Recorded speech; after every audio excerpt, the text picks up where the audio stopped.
여러분은 잡곡밥 좋아하시나요? 저는 콩밥은 물론이고 보리, 밥, 기장, 수수, 귀리, 찹쌀, 현미 등 잡곡이 들어간 밥이라면 가리지 않고 모두 좋아하는데요. 평생 흰쌀밥만 먹다가 이제야 건강을 챙기겠다고 몸에 좋다는 잡곡을 이것저것 넣어서 드시는 분들 많으시죠?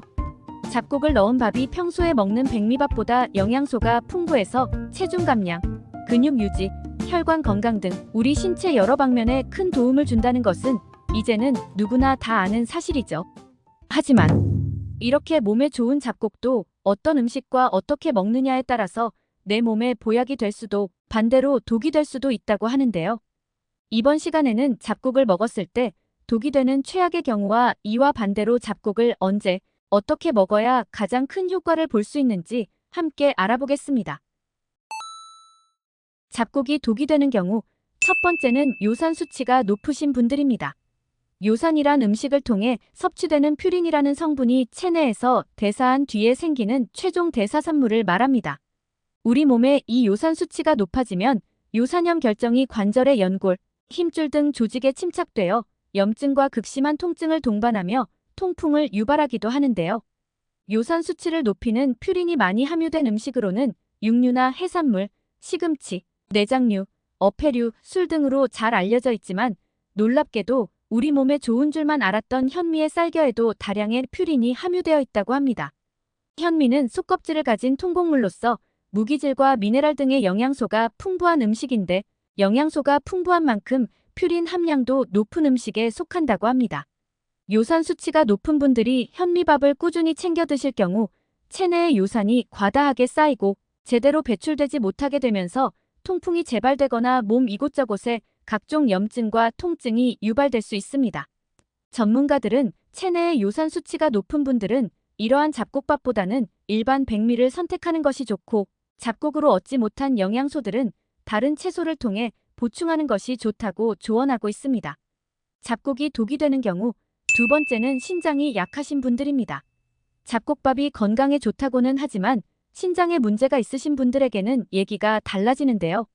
잡곡에는 식이섬유를 비롯한 칼륨이나 인 등의 영양소가 풍부한데 현미에는 흰쌀에 비해 인 함량이 2배 정도 높고 검은 콩은 흰쌀에 비해 칼륨 함량이 무려 10배 이상 높습니다.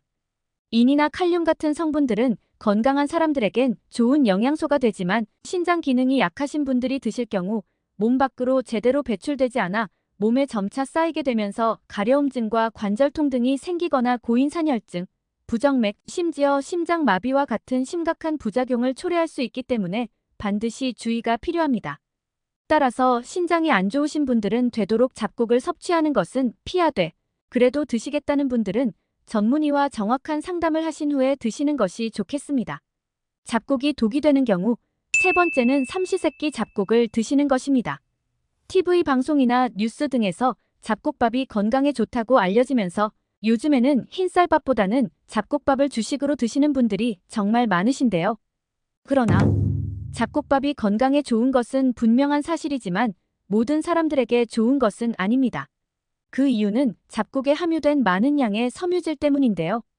잡곡에는 100g당 약 5에서 8g 정도의 식이섬유가 들어있는데 만약 잡곡만 밥을 지어 먹는다면 밥 한 공기에 함유되는 식이섬유는 무려 15에서 20g이 됩니다. 한국인의 일일 식이섬유 섭취 권장량은 남자 25g, 여자 20g 정도 되는데 잡곡만으로 지어진 밥으로 세 끼를 드신다면 하루 식이섬유 권장 섭취량을 훨씬 초과하게 되는 것이죠. 식이섬유가 몸에 좋은 건 맞지만 오히려 지나치게 섭취하면 우리 몸에 독으로 작용하게 되는데 그 이유는 식이섬유를 섭취하게 되면 우리 체내에 쌓인 노폐물이나 콜레스테롤 등의 유해 물질을 흡착시켜 배출하는 효능이 있지만 이외에 비타민이나 각종 무기질 등 우리 몸에 좋은 영양분까지 모두 흡착하여 배출시키기 때문입니다. 뿐만 아니라 과도한 식이섬유로 인해 소화도 잘 되지 않는다는 특징이 있는데요. 이와 관련해 한국식품영양학회 회지에 실린 우석대 식품생명공학과의 논문에서는 시중에서 판매하는 백미와 5곡, 8곡, 16곡, 17곡, 20곡, 25곡의 잡곡밥을 구매해 영양성분을 분석했더니 찹쌀, 흑미, 수수, 기장, 적두가 들어간 5곡에서 폴리페놀과 플라보노이드 등의 함량이 다른 잡곡밥이나 백미에 비해 가장 높은 것으로 나타났습니다. 그러나 반대로 곡물의 종류가 늘수록 오히려 그 함량이 줄어드는 것으로 나타났는데요. 연구팀은 잡곡 종류가 늘수록 잡곡 각각의 혼합 비율이 줄어들어서 잡곡의 영양 성분을 충분히 살리지 못하는 것으로 보인다고 설명했습니다. 따라서 무턱대고 한 번에 많은 종류의 잡곡을 넣어서 밥을 짓는 것보다는 필요한 영양소가 들어간 5가지 정도만 넣는 것이 좋고, 모든 잡곡의 성질이 다르기 때문에 체질에 따라 선택하는 것도 좋은 방법이 되겠습니다. 잡곡이 독이 되는 경우 네 번째는 오래된 잡곡을 먹는 것입니다. 보관한 지 오래됐거나 보관 방법이 잘못된 잡곡은 건강에 큰 문제를 일으킬 수 있습니다. 곡류나 콩류, 견과류에서 생기는 곰팡이에는 아플라톡신, 오크라톡신, 제랄레논이라는 치명적인 발암물질이 자연적으로 생기기 때문인데요. 국제암연구소에서 발암물질 1급으로 분류하고 있는 아플라톡신은 주로 땅콩, 보리, 밀, 옥수수, 쌀 등에서 검출되는 기준치 이상 섭취하면 간의 독성을 일으켜 간암을 유발하며, 간염을 가지고 있는 사람이 아플라톡신을 섭취하게 되면 간암 발생 위험도가 무려 60배 이상으로 올라간다는 연구 결과도 있습니다. 또한 오크라톡신은 콩팥에 심각한 손상을, 제랄레논은 생식 기능장애나 난임을 유발한다고 알려져 있습니다. 따라서 곡류, 콩류, 견과류 등을 보관할 때는 곰팡이가 피지 않도록 각별한 주의가 필요한데, 습도는 60% 이하, 온도는 10에서 15도 이하에서 보관하고 최대한 온도 변화가 적은 곳에 두는 것이 좋습니다. 곰팡이 독소는 곰팡이가 생긴 식품 내부에 생성되고 열에 강해 세척이나 가열에 의해 쉽게 제거되지 않습니다. 따라서 곰팡이가 피었거나 식품 고유의 색깔, 냄새 등이 변한 식품은 절대 섭취하지 말아야 합니다. 쌀을 씻을 때 파랗거나 검은색 물이 나오는 것도 곰팡이 오염을 의심해야 하며, 아깝다고 문제 생긴 제품들을 씻거나 끓여 먹는 것은 절대 위험하니 과감히 버리는 것이 좋습니다. 그렇다면 이와 반대로 잡곡과 함께 밥에 넣어 먹으면 보약이 되는 음식은 어떤 것이 있을까요? 밥을 지을 때 넣으면 좋은 음식. 첫 번째는 소주입니다. 밥에 소주가 웬 말이냐고 하시는 분들이 계실 텐데요. 술을 건강에 해로운 식품으로 생각하는 경우가 많지만 요리를 할 때는 도움이 되기도 합니다. 특히 현미밥을 지을 때 소주를 넣으면 항산화 영양소가 늘어나고 식감이 부드러워지는 효과가 있는데요. 소주 속 알코올은 현미에 든 항산화 성분인 폴리페놀이 잘 빠져나오게 도와 밥의 총 폴리페놀 함량이 높아집니다. 이렇게 함량이 높아진 폴리페놀은 강력한 항산화제 역할을 하여 노화를 예방하고 우리 몸의 세포가 변이하는 것을 방지해 암을 예방하는 데도 큰 효과를 나타내는 등 다양한 효능을 지니고 있습니다. 농촌진흥청 국립식량과학원 연구팀의 연구에 따르면 쌀 100g을 기준으로 현미를 30% 비율로 첨가한 뒤 한 그룹은 순수한 물 120ml, 다른 한 그룹은 물 100ml와 소주 2잔을 넣어 알코올을 넣은 현미밥에 총 폴리페놀 함량이 순수한 물로 지은 밥보다 17% 많이 나온 결과가 나타났습니다. 현미밥에 알코올을 섞으면 순수한 물보다 끓는 점이 낮아져서 더 빨리 끓기 시작하기 때문에 딱딱한 현미밥의 식감을 부드럽게 만들어주기도 합니다. 결과적으로 알코올을 넣어 밥을 지으면 현미가 더 오래 끓어 식감이 부드러워지게 되면서 영양분은 더 높아지게 되는 것이죠. 밥에 소주를 넣으면 소주향이 나면서 먹고 취하는 것 아닌가 걱정하는 분들이 계실 텐데요. 밥을 지을 때 넣은 알코올은 끓는 과정에서 모두 날아가 밥맛에는 영향을 주지 않기 때문에 전혀 걱정하지 않으셔도 됩니다. 밥을 지을 때는 현미밥 기준으로 2인분 지을 때 소주를 2잔 정도 넣고 조리하면 아주 좋습니다. 밥을 지을 때 넣으면 좋은 음식. 두 번째는 강황입니다. 강황의 노란색에는 커큐민이라는 성분이 들어있는데요.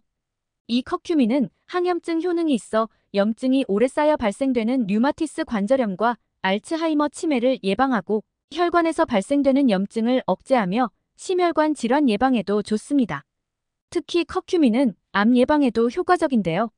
미국 텍사스 주립대 암센터 연구진은 커큐민이 흑색종 세포의 증식을 억제할 뿐만 아니라 암세포가 스스로 사멸하도록 유도한다는 사실이 발견되었다고 합니다. 하지만 강황의 커큐민은 실제로 우리가 먹었을 때 몸에 흡수되는 양이 1%밖에 되지 않는다는 단점이 있습니다. 때문에 강황의 흡수율을 높여줄 수 있는 보조식품이 필요한데 이때 후추를 첨가하면 흡수율을 높일 수 있습니다. 미국 텍사스 주립대학에서 진행된 연구에 의하면 강황의 커큐민과 후추의 피페린 성분을 함께 사용할 경우 흡수율이 무려 20배나 높아지는 것으로 나타났는데요. 세계 3대 향신료에 속하는 후추는 악성 종양세포를 억제하고 신진대사를 향상시켜 우리 몸의 나쁜 노폐물을 몸 밖으로 배출시켜주는 효과가 있습니다. 강황밥은 쌀 2컵당 강황을 1티스푼 정도 넣고 후추를 3분의 1티스푼 정도 넣어 만들면 고소하고 맛 좋은 강황밥을 드실 수 있습니다. 밥 지을 때 넣으면 좋은 음식. 세 번째는 녹차입니다. 한국식품영양과학지에 발표된 논문에 의하면 밥을 지을 때 백미 200g 기준으로 녹차 분말 3g을 넣고 밥을 지었더니 녹차의 항산화 기능을 지니고 있는 폴리페놀 성분과 플라보노이드 등의 성분이 크게 증가한 것으로 나타났습니다. 특히 폴리페놀 함량이 무려 40배가량 증가했는데요. 폴리페놀은 우리 몸의 노화를 촉진하는 활성산소를 제거해주고 암세포의 발생을 억제하는 효능이 있으며 콜레스테롤이 소화관으로 흡수되는 것을 막아 혈중 콜레스테롤의 수치를 낮게 해주어 심혈관 질환 예방에도 탁월합니다.